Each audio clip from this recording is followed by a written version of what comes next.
The phone ringing interrupted my thoughts about World War II. My wife, Joy, who dislikes anything military, was away for 2 weeks at an annual conference. I'm a huge World War II enthusiast and have every war movie ever made. I watch them when she's not home, usually during her bachelorette parties or Saturday shopping trips with her friend Amanda. Twice a year, she goes away for extended periods, to Indianapolis in August for corporate meetings and to a general meeting in February, which was held in Houston this year. Only the top 10 workers from each state attend, and Joy has gone for the past 3 years. Last year, she won a week-long trip to Miami, and we escaped the cold Colorado winter. When she leaves, I binge-watch war films. That Saturday, I watched The Dirty Dozen, Enemy at the Gates, and Saving Private Ryan. I made a sandwich and started Band of Brothers when the phone rang. Part of me was annoyed by the interruption, hoping it was Joy calling with good news. Caller ID showed an unknown caller, which turned out to be my old friend Paul. But to my surprise, it was a female voice. "Hello, I'm trying to contact Roger Rigby," said the voice. "Roger is here. What can I do for you?"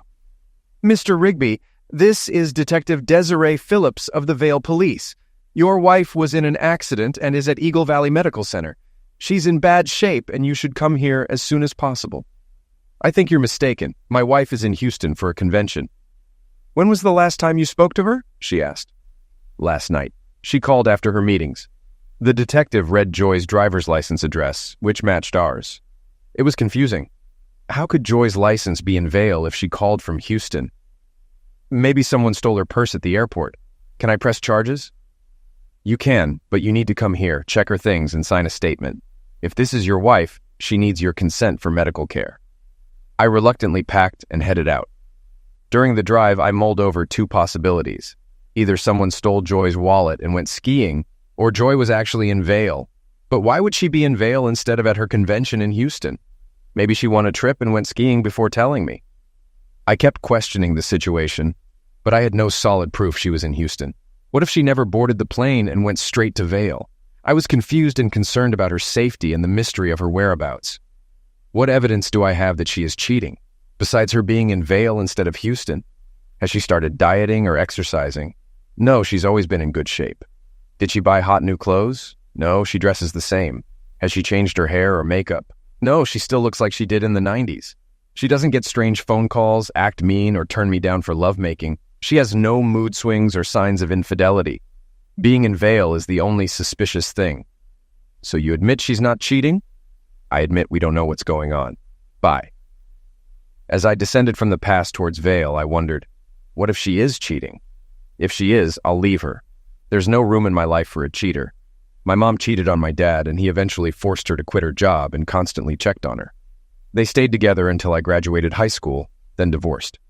Dad never recovered from her betrayal and took early retirement after a breakdown. I swore I'd never live like that. I don't want to end up like my father. 5 years ago, my brother Daniel caught his wife cheating and eliminated her and her lover. He's in prison now. I don't want to end up like him either. I need to find a middle ground. If she is cheating, I'll end things without violence. The closer I got to Vale, the more nervous I became. Finding the hospital was easy, and I made my way to the entrance. I hadn't had anything stronger than beer since getting married, but I suddenly craved Jack Daniels. At the information desk, I got the room number and headed to the intensive care unit. I told the nurse who I was there to see, and she called someone to let me in. A short blonde nurse greeted me. "Your wife is under sedatives. She suffered horrific injuries and may not look like herself. She won't hear you, but I want to make sure you're prepared." I won't be surprised if I don't recognize her, I thought, but my voice cracked as I said, "Let me in." The figure on the bed had a woman's body, tall and well-built like my wife, but her face was unrecognizable. "Did she ski into every tree on the mountain?" I asked. "No," the nurse replied. "Someone struck her and left her in an ambulance this morning." Strike her? Faithful wives aren't tormented or abandoned in ambulances, I thought, still unsure if this was my wife. "I can't tell if this is my wife," I said to the nurse. "Maybe this will help," the nurse said, lifting the blanket to reveal a Jiminy Cricket tattoo on the woman's left thigh.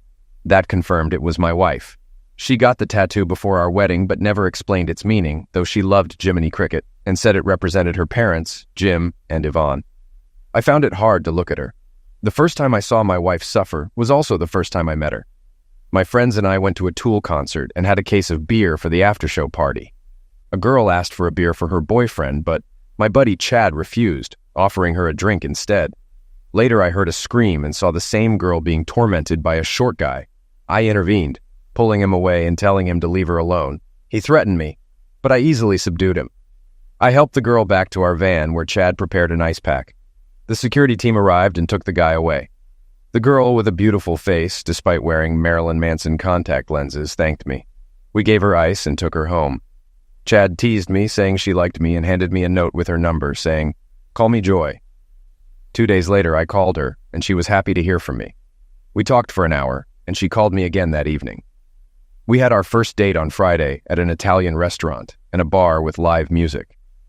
After a great night, I told her I didn't believe in lovemaking on the first date, kissed her on the cheek, and went home. It was 3 weeks before we could see each other again due to conflicting schedules. We talked on the phone often, but meeting up was difficult. Finally, after her aunt's funeral, we went to the movies. When I picked her up, her father invited me in, and I didn't know what to expect. "Nice to meet you, Roger. I'm Jim." He asked about my job and if I'd always lived in the Springs. Then he got serious. "Listen, son, you seem like a much better match for Joy than that little loser. Too bad he won't come here and meet me," he said, clenching his fists. "He met me," I replied with a grin. "I hope he's smart enough to stay away." "Yeah, he's not too bright," Jim was interrupted when Joy entered, smiling and hugging me. She wore a hot dress that highlighted her figure. I rethought my 3 dates before lovemaking rule, but we waited until our next date. She had to work early the next morning. The following Friday, we went to dinner. On the way home, she suddenly had stomach cramps and urgently needed a bathroom. My apartment was close, so I took her there. After using the restroom, she emerged in just red underwear and high-heeled boots, saying, "Take off your coat and stay a while." I took off more than my coat. The next morning, we had breakfast nearby and spent the rest of the weekend together. Before I took her home, she said her boss would be eliminated if he ever made her work on a weekend again. She joked about being kept from her favorite illicit substance, looking at me. If I was still her pill, why was she now in a coma? Back at the hospital, the nurse handed me Joy's personal belongings after signing some papers. The intercom buzzed and she passed me the phone. "Mr. Rigby?" asked Detective Phillips. "Could you come to the police station to answer a few questions?" I agreed, got the address, thanked the nurse, and left. My inner voice suggested the cops thought I strike her. I reached the police station as the sun set. After introducing myself, I was greeted by Detective Phillips and Deputy Devon. Phillips seemed nice. Devon looked like he was waiting for me to commit a crime. "Do I need a lawyer?" I asked. "Do you think you need one?"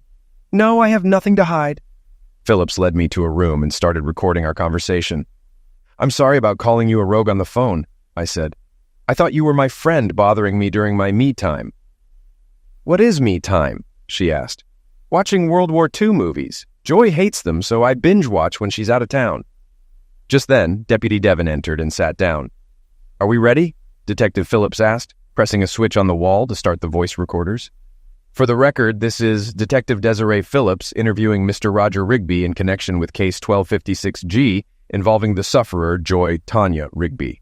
Mr. Rigby, please state your name, age, and date of birth." "My name is Roger Ezekiel Rigby. I'm 35, born on December 16th, I replied. "Please provide your address and occupation," Phillips continued. "I live at 1467 West Danube Avenue, Colorado Springs." "I'm a bricklayer," I answered.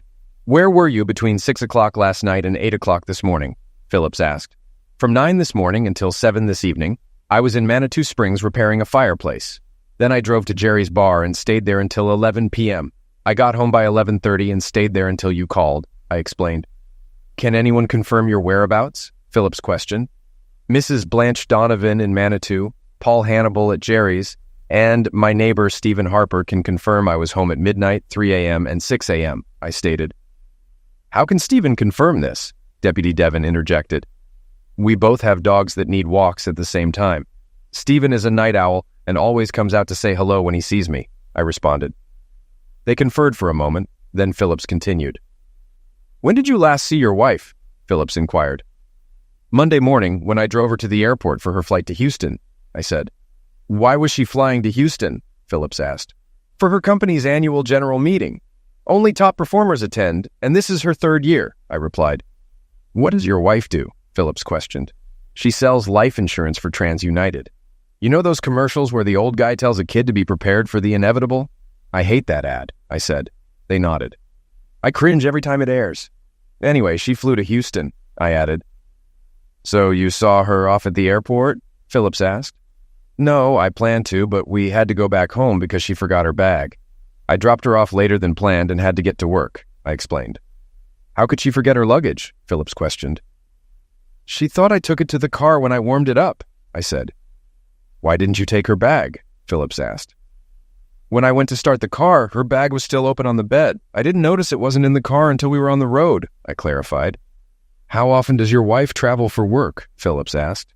Twice a year, 2 weeks in February for the general meeting and 2 weeks in August for training in Indianapolis, I answered. Is the meeting always in Houston? Phillips inquired. No, it moves. Last year it was in Los Angeles and New York, I responded. They conferred again. Then Devin asked, Mr. Rigby, do you know anyone who would want to damage your wife? Not really, except maybe a few of her clients, I replied. Why would they want to damage her? Devin probed. The company's sales tactics can upset people. Most of her clients sign up for a free children's info kit, then she offers them life insurance, I explained. Did she meet clients in Vail? Devin asked. I don't know. She should be in Houston, I answered. Do you know anyone she could be with? Phillips inquired. I listed her colleagues who might know why she wasn't in Houston. Devin sighed and looked at Phillips. Okay, Mr. Rigby, you can go. Are you planning to go home tonight? Phillips asked. No, I'll find a motel, I responded. When I left, they said the usual, we'll be in touch. Driving back to the hospital, I realized I had more questions than answers. Was Joy deceiving me? A week ago, I dropped her off at the airport for a flight to Houston, and now she's in a hospital bed in Vail, Colorado. At the hospital, I was told visiting hours were over, but I could return at 7 in the morning. I asked the guard for nearby hotel recommendations. He joked that during ski season, cheap means staying with relatives. I laughed and walked back into the cold, remembering I had Joy's belongings. I checked the inventory sheet and noticed a prescription bottle with 5 Percocet pills left over from a recent root canal. Curious why she had them, I examined her boots, knowing she often hid things in an inside flap. Sure enough, I found a key card, but it was plain white with no identifying marks. I had no idea which room it belonged to. Then I realized Joy's cell phone was missing from the inventory and her purse. Fortunately, my neighbor Steven, a software developer, had given me an app that could track her phone using GPS. I opened the app, entered her number, and it indicated her phone was 4 miles northeast. I drove towards the mountain, following the app's directions. It led me to a road with luxurious ski lodges at the base of the resort. As I approached, the app showed I was half a mile from the phone. The area was filled with Lexuses and Audis, and I was glad I drove Joy's BMW instead of my old SUV. I saw the house had 2 entrances, one to the reception, restaurant, and lounge, and another directly into the lobby. I chose the second to avoid the receptionist. The phone's indicator showed Joy's phone was in room 114, but the keycard didn't work. I tried rooms 214 and 314 with no success. Unsure of what to do, I decided to investigate room 314. Listening at the door, I heard nothing and entered cautiously. The room was dark, and I turned on the light. It was empty, but had signs someone had stayed there. Joy's suitcase, phone charging, and laptop on a table. The room seemed too clean, not like it was professionally cleaned, but like someone tried to make it look unused. The bathroom had damp towels and wet spots on the sink. The bed had been slept in, but there were no signs of violence. I checked Joy's phone, which wasn't password protected, and her laptop, finding that all history and emails were erased, which Joy never did. I called my sister Beth to look after my dog, then my father-in-law Jim, who hoped Joy had won a trip again. Lastly, I called my cousin Hugh, a detective, who advised me to inform the Vail police.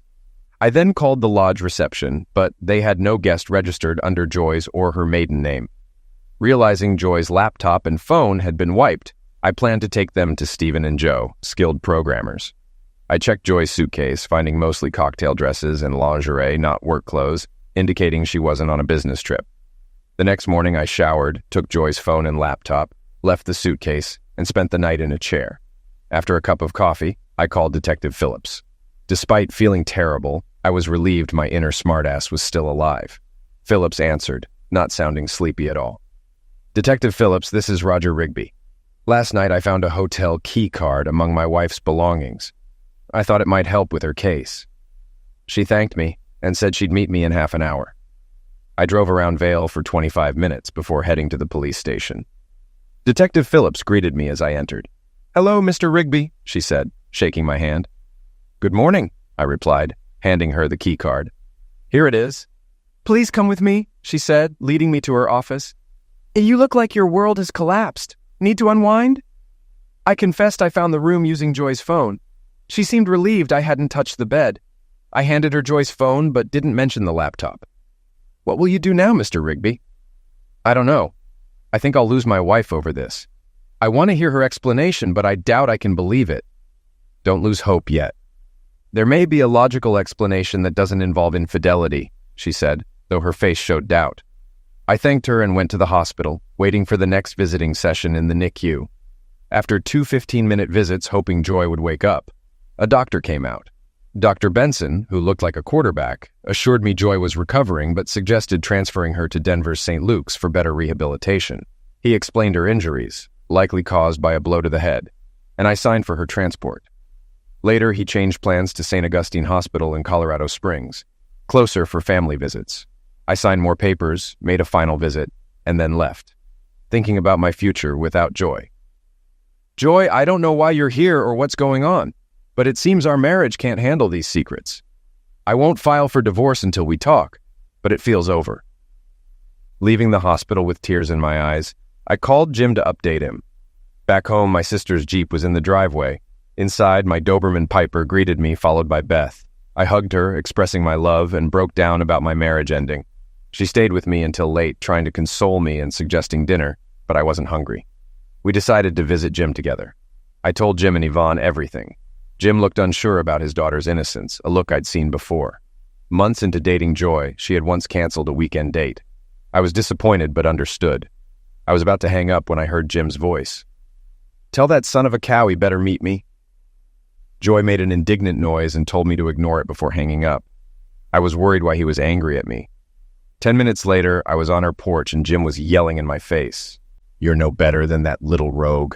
If you think you need to whip my daughter, be a man and whip me," Jim said, his voice thick with anger. "Should I whip your daughter?" Garrett asked, incredulous. "What?" I responded, shocked he thought that. "She didn't go out last night. You think you're so tough. What makes you whip now?" Garrett continued. I shouted, "The only person I've punched was that idiot Garrett the night I met Joy. I haven't seen Joy since last weekend. We rarely see each other during the week. You need to know the facts before you start yelling." At that moment, Joy and Yvonne came out, and I saw Joy had a black eye. "What happened to your eye, baby?" I asked, my voice softening. "You punched her, you idiot," Jim yelled. About to retort, Joy spoke up. "He didn't punch me. Daddy, I'm sorry, but I had dinner with Garrett last night, and we argued." I walked to my car. Joy yelled, "Roger, come back." Jim caught up with me. "Son, I'm so sorry," Joy added. "Sorry, baby, it was just dinner." "Jim, I understand your anger. I'm sorry I was disrespectful. Joy, I'm sorry you got hurt again, but we're breaking up," I said, firm in my decision. Ignoring their responses, I drove aimlessly until I ended up near Garrett's trailer park. I parked, walked to his door, and knocked. When Garrett opened the door, I punched him. He fell, and I continued striking him until he stopped reacting. I saw moving boxes. "Are you moving?" I kicked him again and left, putting ice on my knuckles at home. The phone rang, and Joy's pleading voice came through. I hung up. The phone kept ringing for an hour before stopping. Finally, my cousin Hugh called. He warned me that the CSPD had received a call fearing Garrett Jimenez was in danger. "I don't care about him," I told Hugh. "No, but CSPD is going to contact you. Jimenez was found in bad shape, and he said some big guy attacked him," Hugh continued. "I don't know any big guys, Hugh.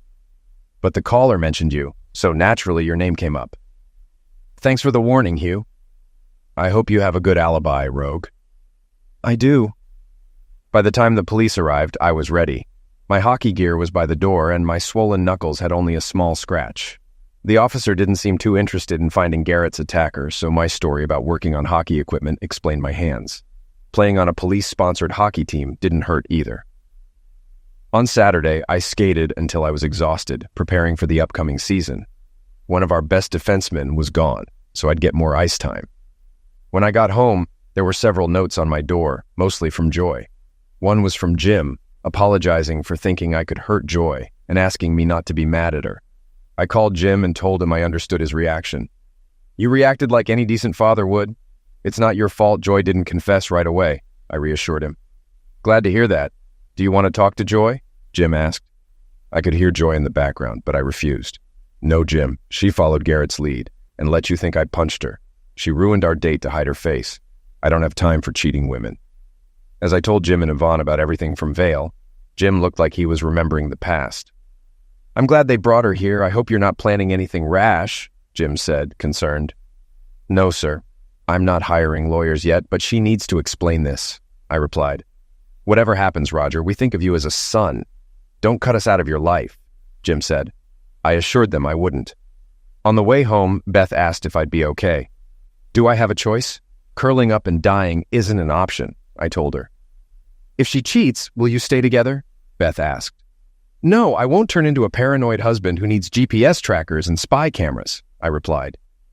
Mom asked about you. She loves you and it'd be good to talk to her, Beth suggested. So she can tell me cheating is normal and I should share my wife? No thanks. If there's one person I shouldn't talk to, it's her, I said firmly. Beth always protected our mom. When Daniel went to prison, she asked me to visit more. I tried once, but she defended Danny, so I left. Joy called me rude, but I told her I wouldn't tolerate a cheating spouse. I don't want you to regret any decisions, Beth warned. Don't worry, I'll get answers first, I assured her. After Beth dropped me off, I went to Stephen and Joe's place. Stephen started examining Joy's laptop immediately. I updated them, and Stephen asked to keep the laptop for a day or two to dig deeper. Joe offered to set me up with his cousin. Joe, if your cousin doesn't have C-cup bosoms and a shaved pubic area, I'm not interested, I joked. Prude, he laughed. Joe always tried to embarrass me, but I wasn't shocked by his and Stephen's lifestyle. I stayed for a beer with Joe while Stephen worked on the laptop. Joe went to bed early for work, joking about his hot neighbor. I thought Mrs. Jasper had been a widow for a long time, I said. Joe laughed and wished me good night. Stephen barely noticed as I left. At home, I took Piper outside for her chores and some playtime. In winter, she usually tires after 3 throws. I climbed into bed and called Piper over. Joy hated when Piper slept in the bed, but I didn't care. Even though Piper is a big sleeper, I couldn't blame my bad dreams entirely on her. The next morning, I drank coffee and tried to focus on the sports section until 8. By 9, I was in Bernie Jaggs's office. Bernie, Joy's boss, always called me Brian instead of Roger. How can I help, Brian? He said cheerfully. Is there any reason Joy would leave the convention in Houston to go to Vale? I asked. Why should Joy be in Houston? He responded, puzzled. For your company's general meeting. Roger, the meeting in Houston was for novice agents, not top performers. Joy, as a managing agent, usually doesn't attend. I only send one if I can't find a volunteer. Joy has never gone. I was stunned and getting angrier. What about the training in Indianapolis? I pressed. My managing agents attend those, but they usually leave Sunday and return Thursday, Bernie explained. I realized Joy had been taking 2 weeks off and staying elsewhere. They? I asked, referring to her companions. Gentlemen, if I tell you this, you must promise no damage will come to them, Bernie said cautiously. Bernie, my wife is in a coma. I just need answers, I replied. He hesitated, but eventually told me who Joy had been with. I was surprised by the name. An hour later, my cousin Hugh called. They found out who rented Joy's room. We're calling him in. Can I be with you when you talk to Cal? Hugh asked. Sure, I went to see Joy's boss and learned a lot from Bernie Jaggs. I'll call when we arrange an interview, I said. I spent the next few hours at the hospital with the brain injury team. Part of me wanted to let Joy rot, but I needed more evidence. Jim and Yvonne arrived before Joy was transported. I told them what I'd learned. Jim was in disbelief, and Yvonne begged me to wait before taking any action. I promised not to damage Joy. Can you get through this? Yvonne asked. I don't know. I can't trust her anymore. I saw what this did to my father, I admitted. But you took her back once, Yvonne reminded me. Yes, but we weren't married, and she didn't actively deceive me then, I clarified. I didn't see Joy for 3 weeks after I attacked Garrett. She stopped calling halfway through the second week. When I stopped dodging calls, I realized we hadn't declared our relationship exclusive. She let her dad think I slapped her, which was a huge red flag. I returned home from hockey practice, looking forward to a hot shower and ibuprofen. She was sitting by my door. I don't answer your calls, so you came here? I asked, irritated. Do you need to be a prick? I missed you, Joy replied. You didn't miss me. Maybe I missed you if your boyfriend is still in bed, I retorted. Oh, so you're mad about Garrett, she said, defensive. No, what really angers me is that you let your father believe I slapped you, I stated firmly. I walked in, realizing she had followed me. She started to speak, but I interrupted. We never decided to be exclusive, so I can't be upset about you sleeping with him. I'm angry at myself for not seeing the truth. I stupidly thought that if I slept with a girl, we were dating until we decided otherwise.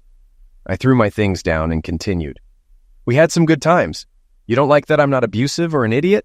Fine. You want a paranoid rogue who can't handle your physical needs and attacks you? Enjoy it. Maybe I'll send you brass knuckles as a wedding gift. Are you finished? She asked defiantly, tears in her eyes. Oh, I'm done. Why are you still here? I shot back. Listen, idiot. I'm sorry I let my dad think you hurt me. I canceled our date so you wouldn't do something that would land you in jail. I left my phone at home when I went to Garrett's, she explained. Hey, you don't need to explain. I'm done with this, I said, trying to end the conversation. No, you need to listen. I went to see Garrett because he was moving to Wyoming. He asked me to go with him. When I said no, he attacked me. I hid at my friend Julie's house.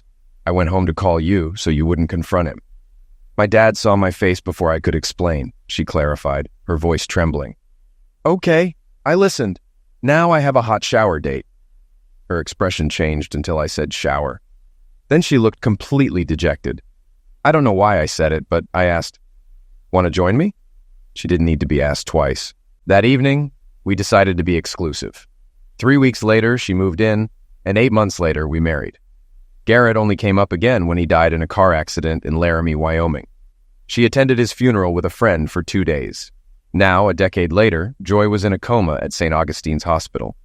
Doctors said she had a good chance of recovery. We were taken back to the waiting room, and after 30 minutes, Hugh texted that Cal Davis would be interviewed at 4 o'clock. I told Jim and Yvonne I had an appointment and left. At home, I let Piper out while I put on a suit and tie. If Sheriff Jeb Hannibal was letting me sit in on the interrogation, I needed to look the part. I've known Jeb all my life. He and my dad worked together, and I was best friends with his son, Paul. Paul and I played football and hockey together until Jeb became sheriff and moved closer to the office. Everyone thought Paul and I would play professional hockey, but life had other plans. My father died while I was in college, and I lost interest in the game, dropping out to become a bricklayer. Paul broke his hip in his junior season, ending his career. He now works for the Colorado Springs Police and coaches youth hockey. At the sheriff's office, Hugh greeted me. Zeke, the Vail Police will join via video conference. You'll sit away from their view. Jeb reminded me to tell you not to say anything that might jeopardize the case. I understand, and I know not to attack him. Nora and I have your back. Just ask if you need anything. We walked to the interrogation rooms. I recognized Catherine Shepard immediately. She was even more stunning than in high school.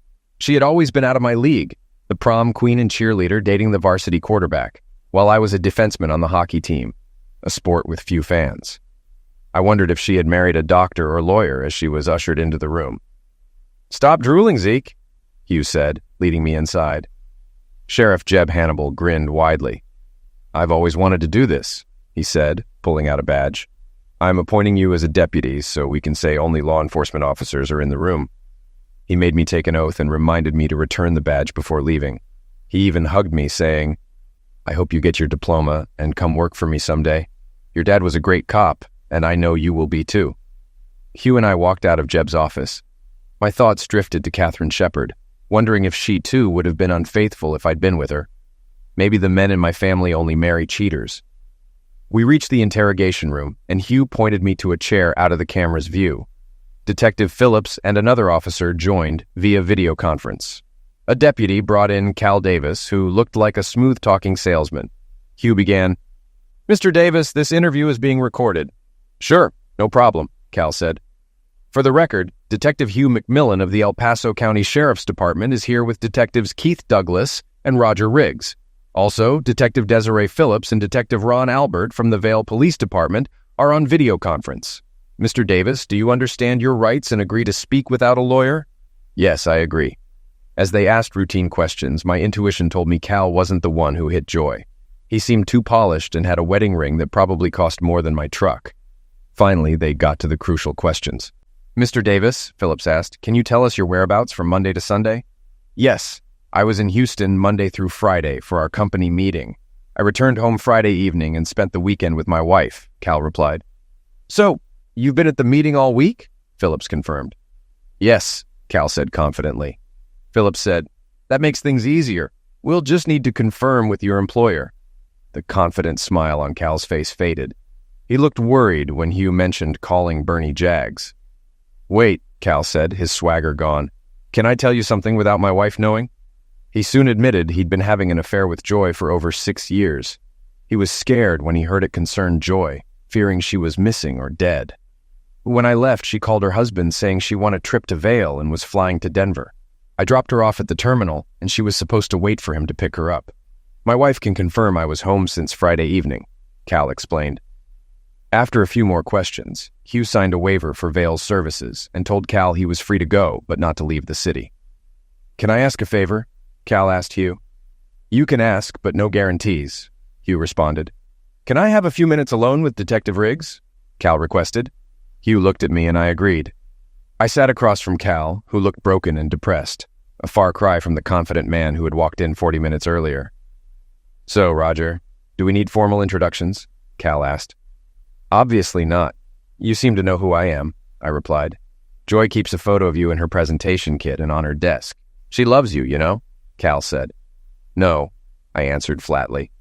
No, he doesn't. If I did, we wouldn't be here. The problem is, I love her too, Cal continued. Well, at least 4 weeks a year, I added. I bet your wife doesn't think much of your love. I love her, Roger. I love my wife too. She knows about my crush on Joy. Let me explain. I knew Joy was special when I interviewed her. I felt like I had to mentor her. One Saturday, after some no-shows, we had lunch near the Army base. We had chemistry and ended up in a hotel. We didn't make love for a month afterward. Feeling guilty but drawn to each other, Cal explained. Not guilty enough to stop, right? I said sarcastically. It sounds cheap when you say it like that. It's not, Cal defended. Sorry, didn't mean to ruin your fairy tale, I said mockingly. I understand your anger. I can't imagine how you feel. But I don't regret loving Joy, Cal said sincerely. I couldn't believe his nonsense. I wanted to punch him, but I restrained myself. Joy was no longer my problem. So you're okay with your wife running off with someone else twice a year? I asked. No. It's hard enough sharing Joy with you, but you can have her now, Cal offered. So, you're giving her up because she loves someone else? Do you think I'd share? I had no idea. If I had known, we wouldn't have shared long. I don't approve of cheating, I stated. You're probably right. That's why you and my wife took trips. Joy went to Mexico City, San Diego, and Rio. You got Cabo San Lucas, Corpus Christi, and Miami. You were supposed to go to Vail and my wife to Estes Park. We stuck with local trips because extra travel was too expensive. I went to Miami once. I signed up for her cheating back in Vail. You two have been having lovemaking in Indy for 2 weeks during those supposed meetings, Cal revealed. What do you mean about all these other cities? I asked, bewildered. Joy and I felt bad, so we gave our spouses vacations. She'd invite you to join her for the second week and I'd return home. We'd spend 1 week together, then swap. I went home and she spent the second week with you, Cal explained. Nonsense. Joy was away for 2 weeks each time and I only went to Miami. That room was used too long for just one night. So was she cheating on me? I accused. Cal started crying. Is it true? Cheated on you? Screw you. Tell Joy I said hi. She's in St. Augustine S, room 2410. Tell her dad I'll be in touch, Cal said bitterly. I headed for the door but stopped when he asked, You're not going to tell my wife, are you? I don't know your wife. Even if I did, I wouldn't hurt her. No, I won't tell her. It's better knowing your guilt will eat you alive. But it won't. Traitors have no conscience. One day you'll answer for this, I said, leaving. Hugh was waiting in the corridor. Hey, Zeke, I'm really sorry. I thought we had the guy, Hugh said sympathetically. I knew he wasn't the one who slapped her as soon as he walked in. How could this happen under my nose all this time? I said, frustrated. A commotion interrupted us. We turned to see Catherine Shepard slapping Cal. You're a worthless, cheating son of a cow. Don't come home, Calvin. I don't want to see you anymore, she yelled. She sobbed as a deputy pulled her away. She looked at me, then hugged me tightly. I'm so sorry, she sobbed. It's not your fault or mine, I said. We both just married the wrong people. She laughed and pulled away. I wiped a tear from her face. I hope things get better for you, I told her. I've had a few days to process this. "I wish you luck too, Roger," she said, kissing me on the cheek before leaving. I recognized the officer with her as her brother, James, who was 2 grades behind us in school. I realized why she was at the sheriff's station. I turned to Hugh and said, "He has her at home, yet he needed to have lovemaking with Joy." "Some guys just want what they can't have," he replied. We went to Jeb's office so I could return my badge and listen to another lecture about finishing my degree and becoming a cop. I've heard it before, but maybe one day I'll listen. Something has been telling me I'm missing out. The next few days were stressful. On Tuesday, I looked for a lawyer who wouldn't let me get screwed in the divorce. I hired a firm in Denver that handles men's cases. They promised to protect me. I was glad Joy and I had no kids. Piper was mine, and the house belonged to Joy's grandma, though legally it was Jim's. My brother and I inherited our dad's house. Daniel lived there with his wife and paid me rent. When Daniel eliminated her and her lover, her family tried to take the house, but my lawyer saved it. The court ruled I had a majority interest due to the rent payments. Joy was angry about the money I spent, but I refused to let cheaters get my father's house. In hindsight, her attitude was a red flag. Late Tuesday, I went to the hospital where Jim was keeping watch. He saw me and shook his head. "How long?" he asked. 6 years since she started selling insurance, but there's probably more, I admitted. "I can't believe my daughter could be so deceitful," Jim said, disheartened. "Me neither. I wouldn't have married her if I knew," I replied. I told him everything Cal had said. Jim wondered why Joy never took photos on trips, unlike when she was younger. I told him I wouldn't visit the hospital again because I couldn't bear to see her. He understood and asked me to stay at the house until she was ready to return, to prevent any damage. I agreed and also said I wouldn't file for divorce until she recovered. I'd missed Jim and Yvonne. They treated me like a son. On Wednesday, I worked on a chimney repair and played a hockey match in the evening. I spent much of the first period in the penalty box for rough play. Our coach, a friend of Paul's, benched me to prevent me from getting kicked out of the league. After losing the game, I was in a bad mood. My teammates didn't blame me and even offered to confront Cal, but I refused. At home, Piper was ready to go outside. While she ran around, I reminded myself to check the fence at Dad's house. Stephen shouted from a window that he'd be over soon, likely with news about Joy's laptop. I had spent the previous evening looking through our desk for clues. Bills and bank statements revealed nothing unusual. How did she pay for these trips? I noticed she called her friend Fiona more frequently before trips, but Fiona wouldn't tell me anything. I had never met Fiona, which now seemed strange. When I called her number, I got a voicemail. I regretted not having Joy's cell phone. When Stephen walked into the house, he looked excited. "What did you find, Steve?" I asked. "Grab me a beer and I'll show you everything," Stephen said. I got us a couple of beers, and we sat down. Stephen opened Joy's laptop. "Whoever erased the tracks knew what they were doing," Stephen said. "There are several programs here I know you didn't install." "Don't be offended, Zeke. You always have me handle your computer stuff." "I know I don't know a thing about computers, so I'm not offended," I said. "Okay, first I found a program that lets Joy use the internet without recording browser history. Luckily, my friend from the Department of Defense helped me figure it out. We found a lot," Stephen explained. "So Joy is a computer genius, and I didn't know?" I asked, incredulous. "No, Joy uses the same password for everything. This was done by someone who really knows their stuff," Stephen clarified. My mind ran through people Joy knew, and Fiona came up. She worked at a software company specializing in defense. "What was she hiding?" I asked. "She accessed cloaking programs for her email and bank account," Stephen said. "So that's how she paid for these trips," I said, thinking out loud. "What trips?" Stephen asked, curious. I told Stephen what I learned from Cal. His eyes widened as I continued. When I finished, he said, "You know I can't tell Joe you have a badge. He'd never stop asking you to wear a uniform." "I was in a suit, not a uniform. Did you read the emails?" I asked. "Yes, I hacked into the mail server and found deleted emails. Most were love notes, some mentioning meeting in Vail," Stephen said. "Any idea who wrote them?" I asked. "Some were to Cal Davis and some to an email address, Cricket 4207. In one email, she calls him Garrett," Stephen revealed. "Son of a cow," I muttered. "Exactly," Stephen agreed. Stephen showed me how to access the bank and email accounts, recovering and securing them. Joy's bank account had over $10,000, with suspicious ATM withdrawals even after her hospitalization. I transferred the funds to our joint account and closed her account. I also changed all contact info to my email. Then I looked into Fiona, finding nothing on Facebook. In Joy's high school albums, I found Garrett. He was Fiona Jimenez's brother. I needed to make a call. "Hello?" Detective Phillips answered sleepily. It was 1 a.m., and I felt guilty for waking her. "Detective Phillips, this is Zeke, Roger Riggs," I said. "Detective Riggs, how did you know I was here?" she asked, surprised. "My cousin, Detective McMillan, left the video on, and I saw you with Davis. I think I know who attacked my wife," I explained. She perked up. I told her about the bank account, not mentioning how I found it, and described Garrett and the missing debit card. The card had been used that morning.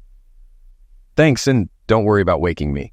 You should be a cop," she said, sounding more alert. "I hear that all the time."